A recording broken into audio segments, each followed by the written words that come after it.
ఆలయాల్ని నిర్మించాలనేటువంటి తలంపు. ఇప్పటి వరకు అక్కడ 50,000 మంది జనాభా కూడా లేరు.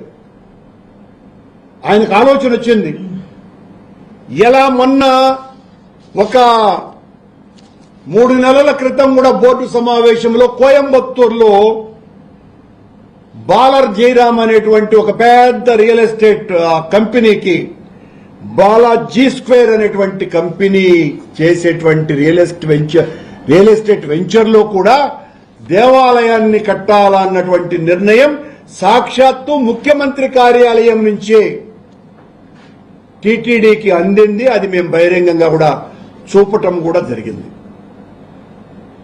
ఇంకా ఎలా దీన్ని చెప్పాలో అర్థం కావటంలా, ఎంత బాధ కలిగించే విషయం.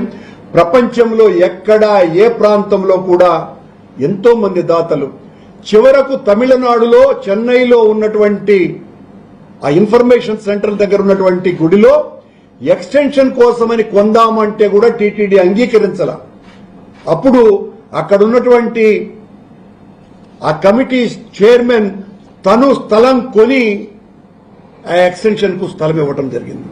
అట్లాగే మహానటైనటువంటి కాంచన గారు ఇచ్చినటువంటి స్థలంలో పద్మావతి అమ్మవారి దేవాలయాన్ని నిర్మించటం జరిగింది. ఎక్కడ ఎప్పుడు ఏ గుడి నిర్మించినా భగవంతుడి గుడి అది దాతలు ఇచ్చినటువంటి స్థలంలోనే నిర్మించినారు. వెంకటేశ్వర స్వామి ఆలయం రాష్ట్ర వ్యాప్తంగా ఇరు రాష్ట్రాలలో వందలాది కళ్యాణ మంటపాలను కట్టింది. కళ్యాణ మంటపాలకు కూడా స్థలాన్ని దాతలు ఇవ్వాలి.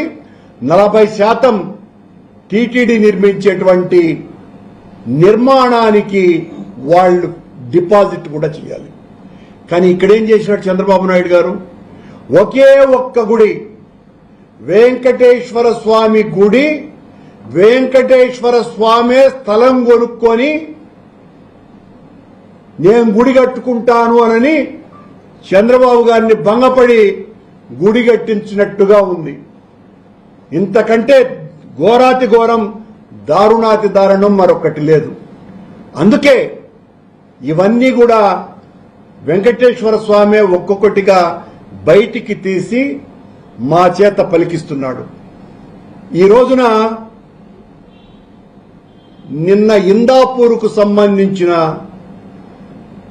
నెయ్యి 21 కేజీలు తీసుకుని వచ్చేటువంటి ఒక ట్యాంకర్ కడప జిల్లా కొండాపురం పెజ్జి అనంతపురం అనేటువంటి గ్రామంలో హైవే 67 నంబర్ దగ్గర బోల్తా కొట్టింది.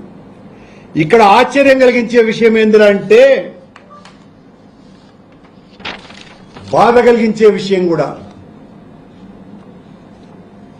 ఇక 2 రోజులకు సరిపడే కూడా కొండ మీద నెయ్యి లేదు. ఈ రోజు ఉన్నటువంటి స్టాక్ కేవలం 3,500 కేజీలు.